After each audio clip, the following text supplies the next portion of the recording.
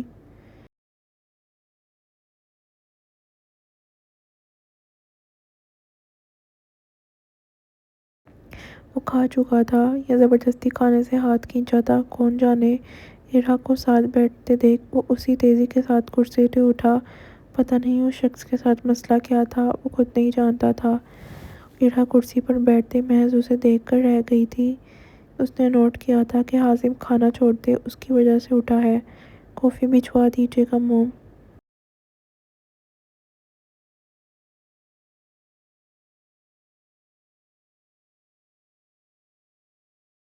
وہ جو سنجیدگی سے شہر بانوں سے بولتے ساتھ موبائل اٹھا رہا تھا کہ غیر ارادی طور پر ہاتھ شاپنگ بیگ پر لگا، وہ کنارے پر پڑا تھا کہ اچانک ٹیبل سے نیچے گرا۔ میر حازم کے الفاظ حلق میں اٹک گئے تھے، آواز سارے ڈائننگ روم میں گونجی تھی۔ وہ کہہ سکتے تھے کہ پرفیوم کی شیشی ٹوٹ گئی ہے۔ اچانک ایک مسرور کن خوشبو ہر طرف پھیل گئی تھی۔ ارہا سمیت میر حازم کی نظر بھی ایک ساتھ اسی کی طرف اٹھی۔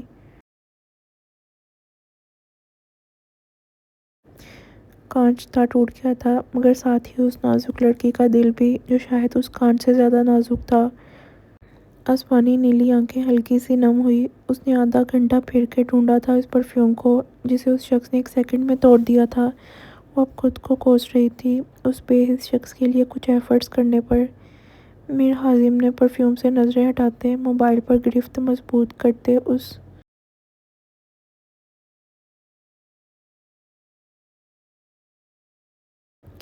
کی جانب دیکھا۔ وہ اس کی آنکھیں بخوبی دیکھ سکتا تھا جن میں نمی تھی، مگر اس نے جان بوجھ کر نہیں کیا تھا۔ ارہا نے نظروں کی خود پر محسوس کرتے خود بھی نظر اٹھاتے اس کی جانب دیکھا۔ آنکھوں میں موجود شکوہ وہ چھپا نہیں سکی تھی۔ سب دم سادے انہیں دیکھ رہے تھے۔ حازم کی یہی حرکتیں تھیں۔ ان آسمانی نیلی آنکھوں میں دیکھتے میر حازم نے تیزی سے نظریں پھیری۔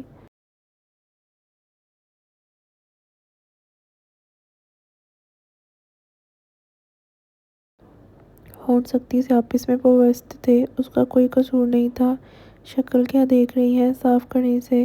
اسے ایک طرف کھڑی ملازمہ کی جانب دیکھتے اس نے سنجیدگی سے حکم صادر کیا۔ لہجے سے غصہ صاف پتہ چل رہا تھا، پتہ نہیں اسے کس بات کی آگ لگ رہی تھی۔ دوسرے لمحے وہ ایک خالی نظر ارہا پر ڈالتے شفافیت سے نظریں پھیرتے باہر کی جانب بڑھ چکا تھا۔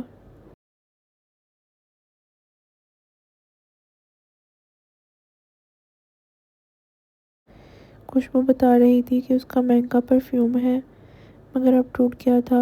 چیزیں ٹوٹنے کے لیے ہی ہوتی ہیں، مگر بعض مرتبہ چیزوں کے ساتھ دل اس طرح سے جڑتے ہیں کہ انہیں ٹوٹنے پر خود بھی ٹوٹ جاتے ہیں۔ ارہا کے ساتھ بھی یہی ہوا تھا، اس نے کچھ اور سوچا تھا۔ میر حازم تیز قدموں کے ساتھ باہر جا چکا تھا، وہ اپنے کمرے میں جا رہا تھا، مگر خود کا دل بھی اس پرفیوم میں ہی اٹک گیا تھا۔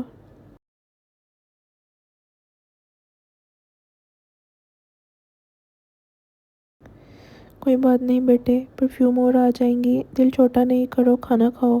گریمز نے نرمی کے ساتھ ارہا کو مخاطب کیا۔ پلازما وہ کن صاف کرتے کانچ اٹھا رہی تھی، چکنا چور ہو گئی تھی بوتل۔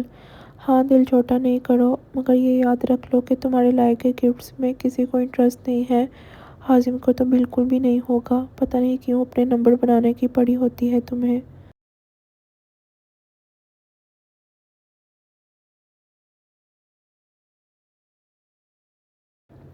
یسریٰ چچی نے مسکراتے ہوئے طنز کیا، وہ گردن جھٹک گئی تھی۔ عباس، کیا تمہاری بیوی اپنی زبان بند رکھ سکتی ہے؟ گریمز نے سختی کے ساتھ اپنے بیٹے کو مخاطب کیا، وہ اس عورت سے بات نہیں کرتے تھے۔ ارہا سیدھی ہوتے خاموشی کے ساتھ پلیٹ کو دیکھ رہی تھی۔ ہر مرتبہ جواب نہیں دے پاتی تھی وہ۔ زبان تھی، مگر جب وہ ہرٹ ہوتی تھی تو چپ ہو جاتی تھی، یہی اس کی گندی عادت تھی۔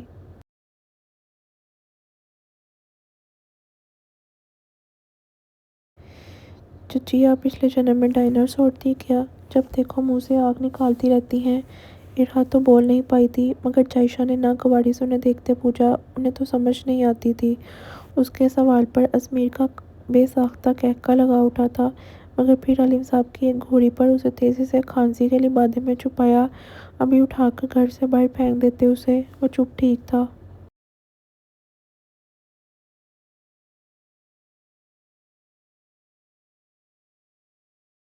دیکھ رہی ہیں بھابی آپ، یہ تربیت کی ہے آپ نے اپنے بچوں کی، بڑوں سے زبان چلائی۔ یہ ایک میرا میثم ہے، مجال ہے کسی کے آگے زبان کھل جائے؟ یہاں تو جہالت کی انتہا کر رکھی ہے۔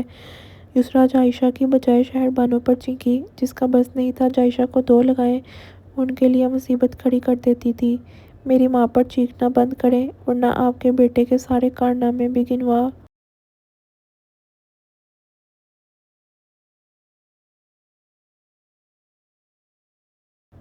دوں گی۔ آواز اونچی کرنے سے آپ کا وقار گر ہی رہا ہے، اونچا نہیں ہو رہا۔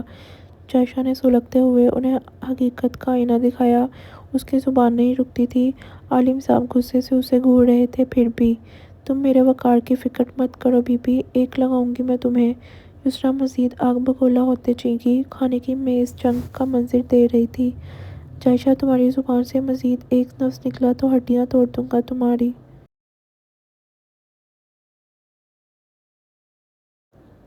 وہ کچھ بولنے لگی تھی کہ میر عالم سختی سے جائشہ کو ٹوک چکے تھے۔ وہ اسے گھور رہے تھے، پتہ نہیں ارحا کے لیے لڑتے کیوں تھے یہ سب۔ جائشہ بمشکل خود کو روکتے نظریں ہی پھیر گئی تھی۔ یہی تماشا تھا بس۔ جبکہ ارحا اپنے آنسو صاف کرتے سنجیدگی کے ساتھ ٹیبل سے اٹھی، وہ جتنی خوشی سے آئی تھی اتنا ہی دماغ خراب ہو گیا تھا، بڑھ گیا تھا پیٹ۔ ارحا بیٹے، گریمز نے بے بسی کے ساتھ اسے روکنا چاہا، مگر وہ تیز تیز قدموں سے جا چکی تھی۔ رخ اپنے کمرے کی طرف تھا۔ پیچھے سب تعجب کے ساتھ یسریٰ کو دیکھ رہے تھے، جو اب سکون کے ساتھ کھانے لگی تھی۔ اب ٹھیک تھا۔ جائشہ خود بھی اس عورت کو گھورتے ہوئے صوفے سے اٹھی۔ ارحا دوست تھی اس کی، زہر لگتے تھے اسے نفرت کرنے والے لوگ۔ خیر، پیچھے چند ہی لوگ بچے تھے۔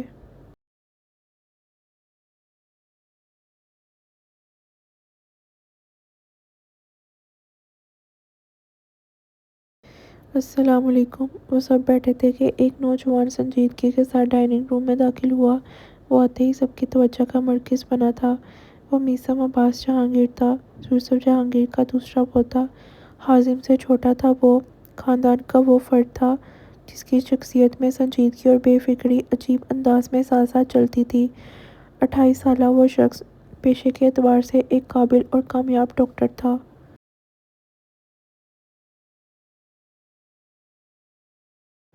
مگر اس کی زندگی صرف ہسپتال، مریضوں اور کتابوں تک محدود نہیں تھی۔ وہ بے حد خوش شکل، پر اعتماد اور دل شخصیت کا مالک تھا۔ 6 فٹ کے قریب قد، چوڑے شانے، جم سے بنائی گئی باڈی، گھنے سیاہ بال اور خوبصورت سی بیئرڈ اس کے وجیہہ چہرے کو مزید پرکشش بناتی تھی۔ مگر اس کے چہرے کی اصل کشش اس کی آنکھیں تھیں۔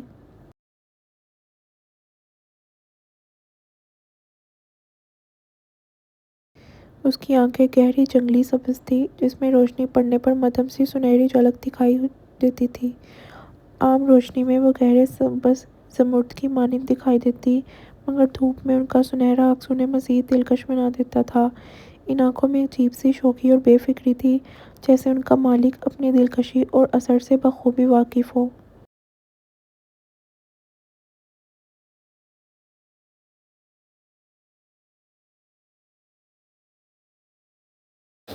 اسے اپنی شخصیت کا بخوبی اندازہ تھا، اور شاید یہی وجہ تھی کہ وہ میر حازم کی طرح ہر وقت سنجیدہ رہنے کے بجائے زندگی کو اپنے انداز میں جینا پسند کرتا تھا۔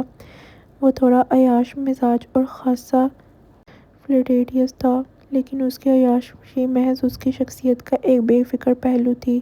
اپنے پیشے اور ذمہ داریوں کے معاملے میں وہ انتہائی سنجیدہ اور اصول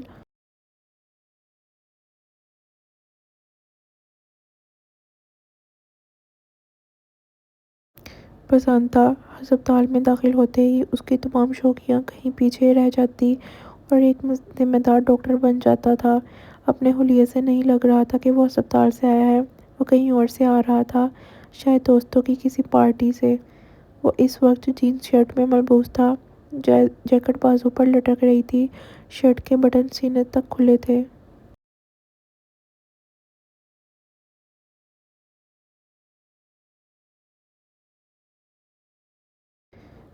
آنکھیں ہلکی سرخی مائل ہوتے مزید دلکش بنا رہی تھی۔ وہ حسین تھا۔ وعلیکم السلام، یہ کیا حلیہ بنا رکھا ہے؟ عباس صاحب نے اسے دیکھتے سیدھا ہوتے پوچھا۔ وہ شخص کل صبح کے بعد اب گھر آیا تھا۔ نوال جہانگیر نظریں جھکائے نوالا حلق میں نگلتے پانی کا گلاس اٹھایا۔ اس نے نظریں بھی نہیں اٹھائی تھی، مگر پتہ نہیں کیوں دل کی حالت بے ترتیب ہو گئی تھی۔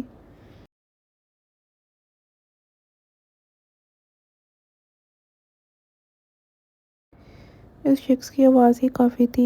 وہ پانی کا گلاس اٹھاتے اسے لبوں سے لگا گئی تھی۔ دل تھا ایک بار نظر اٹھا کر دیکھ لے، مگر جھجک آ رہی تھی۔ کچھ عجیب ہی چل رہا تھا دل میں۔ محض ایک گھونٹ پیتے اس نے واپس سے گلاس کو ٹیبل پر رکھا۔ نظریں ارد گرد بھٹک رہی تھی، جیسے وہ سوچ رہی ہو دیکھے یا نہیں۔ میثم نے اپنے باپ کی بات پر شکل کے زاویے بگاڑتے نوال کے آگے رکھا۔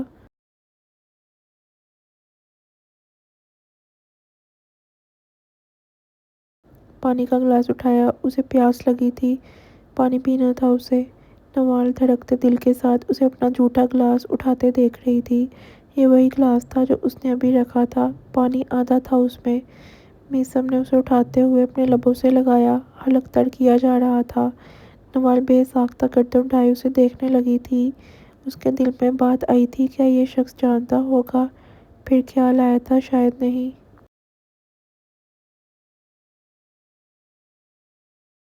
اگر پتہ ہوتا تو وہ کبھی نہیں پیتا، مگر اسے اچھا لگا تھا۔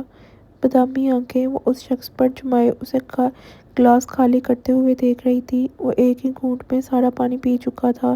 کھانا کھاؤ بیٹھ کر، یسریٰ نے محبت کے ساتھ میثم کو دیکھتے کہا۔ وہ اسے ہی دیکھ رہی تھی کب سے۔ کھا کر آیا ہوں موم، گڈ نائٹ۔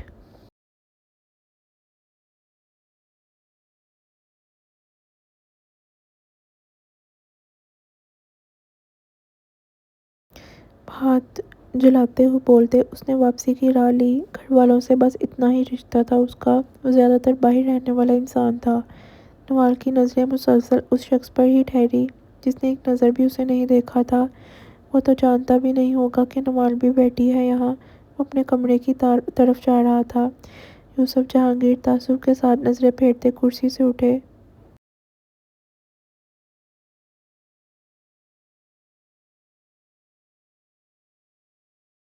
سب کو اچھے سے دیکھ رہے تھے وہ، کیا بولتے کسی کو؟ میثم کو شروع سے اس طرح ہی بنایا گیا تھا، وہ جا چکا تھا۔ پیچھے نوال ازمیر کی جانب متوجہ ہوا جو اس سے کچھ بول رہا تھا۔ وہ اس سے ارحا کے کمرے میں کھانا پہنچانے کا بول رہا تھا۔ اسے فکر تھی، باقی سب لوگ بھی باتیں کرتے کھانے میں مگن ہونے لگے تھے۔